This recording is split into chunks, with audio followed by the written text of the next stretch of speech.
Good afternoon. The time is 12 o'clock, and here's the midday news. First, the top stories. Ogun Speaker defends Assembly support for joint state-local government account. President Buhari says unclaimed asset of treasury looters to be put on sale. Professor Oleshenka says he will never join Obasanjo's coalition movement. The Boko Haram forces attack girls' secondary school in Yobe. Poll ranks Donald Trump as the worst president of America. Cholera epidemic sweeps through Malawi. I am Tobi Joseph, bringing you the news and details shortly. The clause is one of the four rejected in approved clauses in the amended 1999 Constitution bill that the National Assembly sent to the state assemblies for ratification. The Speaker, speaking during the Roxy FM program, The Daybreak Show, says the clause was rejected to save the local government system from possible collapse. Adekunle also explained that the Assembly consulted widely with major stakeholders in the state since 2016 before arriving at a decision to reject the proposed scrapping of the state and local government joint account. According to the Speaker, most of the local governments in the state could not survive the allocation they are receiving from the federation account without the financial support of the state government, which has been augmenting the allocation. The Speaker also explained that the present economic reality, in terms of a sharp drop in the allocation, is making it difficult for the state and local governments to pay salaries of their workers and execute capital projects. I believe that by doing so, it will really give everybody that opportunity to operate as a local government or as a separate, as a tiers of government at that particular.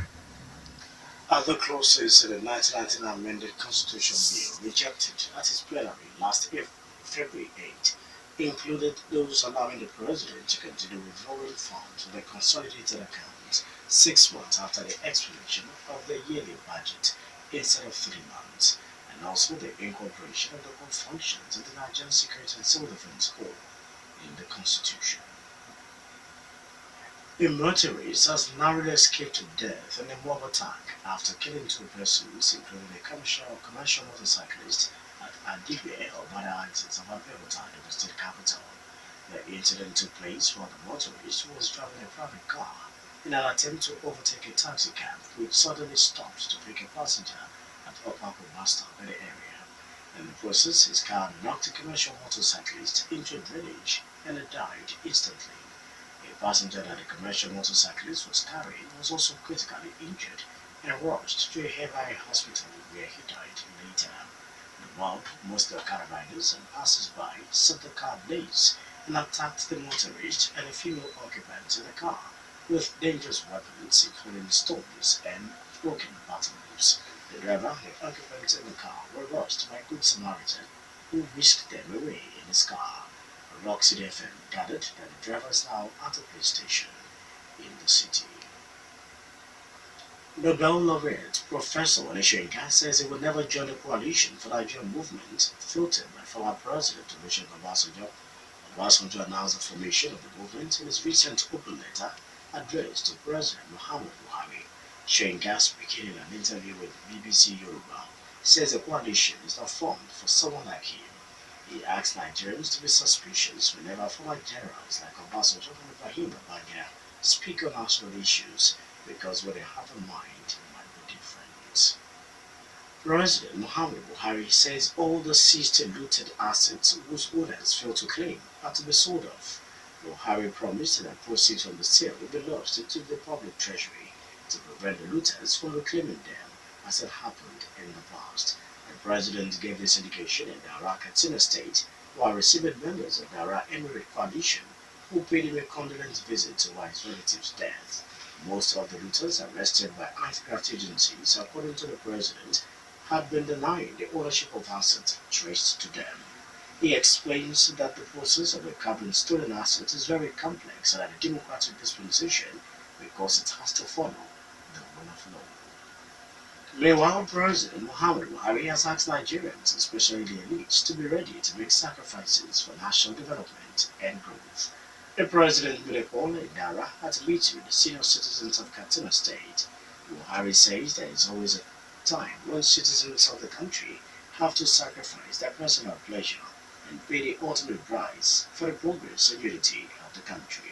Such sacrifices, according to Buhari, is needed for Nigeria to wipe out poverty, corruption, crimes, and underdevelopment. The Emir of Kano, Haji Mohammed Sanusi, says the anti-grazing law of Ekiti state government is the best in the country as it defends the interests of both the farmers and cattle breeders in the state. The Emir warns that anyone who violates the anti-grazing law in Ekiti state should be arrested and prosecuted, adding that cattle breeders must obey the rule of their host communities. Emir Sanusi spoke on the issue at a meeting attended by Governor Idris Fayose, national leadership of the Yetiala Cattle Breeders Association of Nigeria, security chiefs, hunters, and traditional rulers at the Ekiti State Government House in Ado-Ekiti. The traditional ruler, represented by the Sultan of Kano, Ibrahim Shekarau, asked other state governors to be proactive like Fayose, who, according to him, has leadership qualities. Fighters of the Boko Haram sect fleeing from Sambiso forest have attacked a town in Yobe State. The target of the attack on Dapchi on Monday night include Government Girls Secondary School in the town. Reports indicate that students and staff in the school escaped into the bush, where insurgents looted stores in the school and other shops in the town. The State Police Commissioner Dominique Simono confirmed the attack, but says details are still scanty. Residents who fled the town says the insurgents fired gunshots sporadically and set off explosives. Troops were instantly deployed to repel the attack. Chairman of Busari local government, Alhaji Zani Abacha, says the insurgents had left the town following the deployment of troops who engaged them in a shootout. You're still listening to the Midday News on Rock City 101.9 FM. Up next, we'll bring you foreign, business, and sport news. Please do stay with us. President Donald Trump has been ranked as the worst U.S. president in history in a President's Day poll of political scientists that ranked all 44 of the people who have served as a U.S. president. Abraham Lincoln, George Washington, Franklin Delano Roosevelt, and Teddy Roosevelt, respectively, took the top 4 spots in the Boyd State University Presidential Witness Survey. While Trump is the 45th president, one of his predecessors, Grover Cleveland, was elected 2 separate times, making him the 22nd and 24th president on the survey. Coming in first place, according to the survey, is Abraham Lincoln, who scored an average of 95.03% between both Democrats and Republicans surveyed, while George Washington got a rating of 92.59%. Donald Trump was rated worse than President Richard Nixon, who quit under pressure from the Watergate scandal, ranking as 33rd. Trump was also rated below William Henry Harrison, who died after only a month in office from March 4, 1841 to April 4, 1841. Even Warren Harding, whose presidency was afflicted by the Teapot Dome corruption scandal and his dalliances with mistresses, rated higher than Trump at 39th. Trump also won the most polarizing president, ahead of Andrew Jackson, who won the second position. Cholera cases in Malawi have tripled and 4 more people have died, the Ministry of Health said on Monday, a month after the spread of the disease from Zambia was thought to have been contained. The Ministry of Health spokesman Joshua Malango said the number of cases had increased to 537 from 157 reported in January, and that deaths had doubled from 4 to 8. He said new cases continue to emerge in central and northern Malawi district, including the administrative capital Lilongwe, where 10 new cases were recorded at the weekend. He blamed the infection mainly to drinking of water from contaminated and shallow sources. Malawi had intensified chlorine spraying in the localized infection centers. In business, Nigerian Breweries PLC has recommended the distribution of 25 billion naira as final cash dividends to the company's shareholders for the 2017 fiscal year.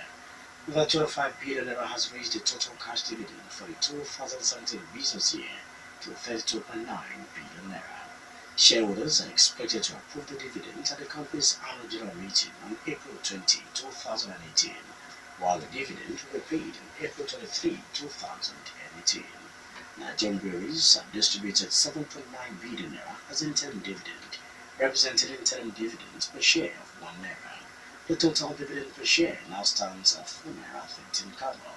In all, shareholders will receive a dividend of 3 naira 13 kobo on every share held as at the close of business on March 6, 2018. Finally, in the media news, sport news. Good afternoon. The time is 12 o'clock, and here's the media news. First, the top stories. Ogun Speaker defends Assembly support for jointing state local government account. President Buhari says unclaimed asset of treasury looters to be put on sale. Professor Oleshenka says he will never join Obasanjo's coalition movement. The Boko Haram forces attack girls' secondary school in Yobe. Poll ranks Donald Trump as the worst president of America. Cholera epidemic sweeps through Malawi. I am Tobi Joseph, bringing you the news and details shortly. The clause is one of the four rejected in approved clauses in the amended 1999 Constitution bill that the National Assembly sent to the state assemblies for ratification. The Speaker, speaking during the Roxy FM program, The Daybreak Show, says the clause was rejected to save the local government system from possible collapse. Adekunle also explains that the Assembly consulted widely with major stakeholders in the state since 2016 before arriving at a decision to reject the proposed scrapping of the state and local government joint account. According to the Speaker, most of the local governments in the state could not survive the allocation they are receiving from the federation account without the financial support of the state government, which has been augmenting the allocation. The Speaker also explained that the present economic reality, in terms of a sharp drop in the allocation, is making it difficult for states to local governments to pay salaries of their workers and execute capital projects. I believe that by doing so, it will really give everybody that opportunity to operate as a local government or as a separate, as a tiers of government at that particular level. Other clauses in the 1999 amended Constitution Bill rejected at its plenary last February 8 included those allowing the President to continue withdrawing funds from the consolidated account 6 months after the expiration of the yearly budget instead of 3 months, and also the incorporation of the core functions of the Nigerian Security and Civil Defense Corps in the Constitution. A motorist has narrowly escaped death in a mob attack after killing two persons, including a commercial motorcyclist at Adigbe, Obada exit of Abeokuta, the state capital. The incident took place while the motorist was driving a private car in an attempt to overtake a taxi cab, which suddenly stopped to pick a passenger at Opaco bus stop in the area. In the process, his car knocked a commercial motorcyclist into a drainage and he died instantly. A passenger that the commercial motorcyclist was carrying was also critically injured and rushed to a nearby hospital where he died later. The mob, mostly car riders and passers-by, set the car ablaze and attacked the motorist and a female occupant in the car with dangerous weapons including stones and broken batons. The driver and the occupants in the car were rushed by a good Samaritan who whisked them away in his car. Roxy FM gathered that the driver is now at a police station in the city. Nobel laureate Professor Oleshenka says he will never join the coalition for Nigerian movement filtered by former President Olusegun Obasanjo. Obasanjo announced the formation of the movement in his recent open letter addressed to President Muhammadu Buhari. Shenka, speaking in an interview with BBC Yoruba, says the coalition is not formed for someone like him. He asked Nigerians to be suspicious whenever former generals like Obasanjo and Ibrahim Babangida speak on national issues, because what they have in mind might be different. President Muhammadu Buhari says all the seized and looted assets whose owners failed to claim are to be sold off. Buhari promised that proceeds from the sale will be lost into the public treasury to prevent the looters from reclaiming them, as had happened in the past. The president gave this indication in Dara Katsina State while receiving members of the Dara Emirate Coalition who paid him a condolence visit to his relative's death. Most of the looters arrested by anti-graft agencies, according to the president, had been denied the ownership of assets traced to them. He explains that the process of recovering stolen assets is very complex and a democratic dispensation because it has to follow the rule of law. Meanwhile, President Muhammad Buhari has asked Nigerians, especially the elites, to be ready to make sacrifices for national development and growth. The president made a call in Dara at a meeting with the senior citizens of Katsina State. Buhari says there is always a time when citizens of the country have to sacrifice their personal pleasure and pay the ultimate price for the progress and unity of the country. Such sacrifices, according to Buhari, is needed for Nigeria to wipe out poverty, corruption, crimes, and underdevelopment. The Emir of Kano, Haji Mohammed Sanusi, says the anti-grazing law of Ekiti state government is the best in the country, as it defends the interests of both the farmers and cattle breeders in the state. The Emir warns that anyone who violates the anti-grazing law in Ekiti state should be arrested and prosecuted, adding that cattle breeders must obey the rule of their host communities. Emir Sanusi spoke on the issue at a meeting attended by Governor Idris Fayose, national leadership of the Yetiala Cattle Breeders Association of Nigeria, security chiefs, hunters, and traditional rulers at the Ekiti State Government House in Ado-Ekiti. The traditional ruler, represented by the Sultan of Kano, Ibrahim Shekarau, asked other state governors to be proactive like Fayose, who, according to him, has leadership qualities. Fighters of the Boko Haram sect fleeing from Sambiso forest have attacked a town in Yobe State. The target of the attack on Dapchi on Monday night included Government Girls Secondary School in the town. Reports indicate that students and staff in the school escaped into the bush, but the insurgents looted stores in the school and other shops in the town.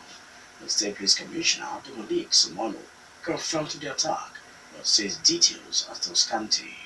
Residents who fled the town says the insurgents fired gunshots sporadically and set off explosives. Troops were instantly deployed to repel the attack. Chairman of Busari local government, Alhaji Zani Abacha, says the insurgents had left the town following the deployment of troops who engaged them in a shootout. You're still listening to the Midday News on Rock City 101.9 FM. Up next will be your foreign, business, and sport news. Please just tell us.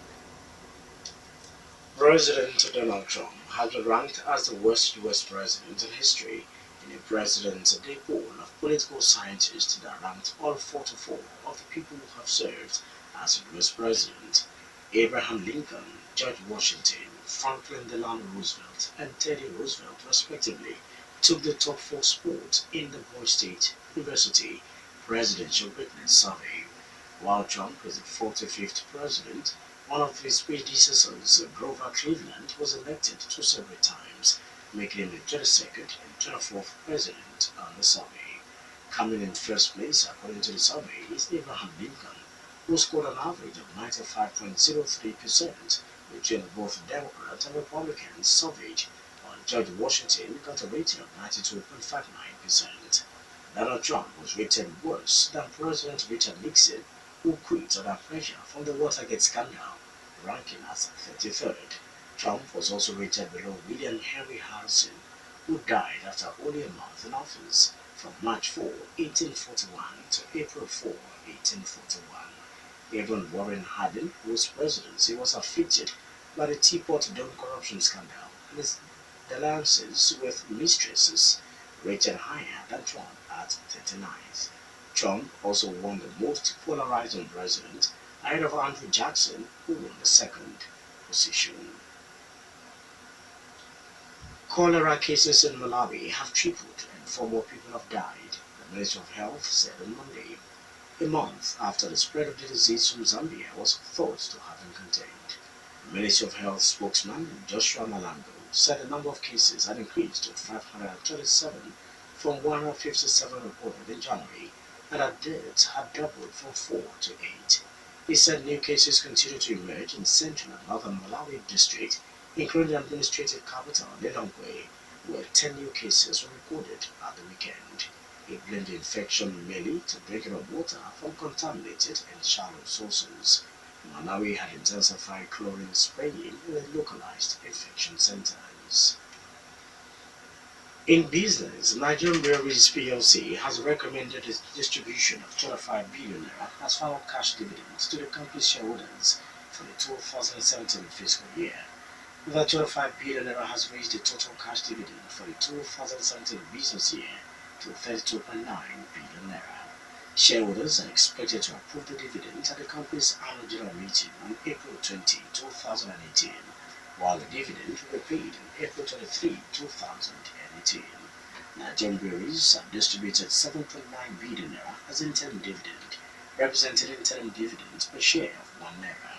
The total dividend per share now stands at 4 naira 13 kobo. In all, shareholders will receive a dividend of 3 naira 13 kobo on every share held as at the close of business on March 6, 2018. Finally, in the media news, sport news.